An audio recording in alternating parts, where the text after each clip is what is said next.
Иако се најавуваше дека до средината на летото ќе биде целосно изградена и асфалтирана, комплетирањето на улицата Вера Которка е пролонгирано.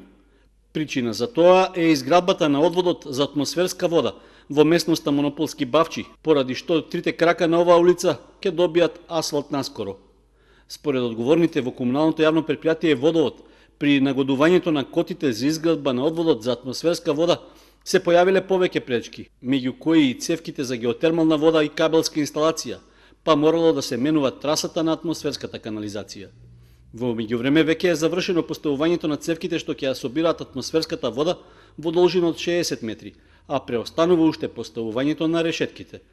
Од одделението за уредување на градежното земјиште на општина Кочани информираат дека ваквите технички проблеми повлекле дополнителни финансиски средства, ја оттежнале работата и го одоговлекувале асфалтирањето на улицата. Општина Кочани најави дека наскоро ќе започне и со асфалтирање на трите крака, 2, 3 и 5, кои што се во вкупна должина од околу 350 метри, за што се наменети над 1.200.000 денари. Градежните работи ќе ги изведува предпријатието Стоименов од Кочани. Во рамки на инфраструктурните активности, деновиве е завршено асфалтирањето на двата крака на улицата Стамен Манов, за кои се изградија и подпорни ѕидови. Поради големата висина на едниот од ѕидовите и заради безбедност на пешаците е поставена и заштитна ограда. Исто така, асфалтирани се и улиците Скопска и Петар Синадинов во местноста Прокарка, а се работи на пробивање на улицата Ѓорѓија Пулевски.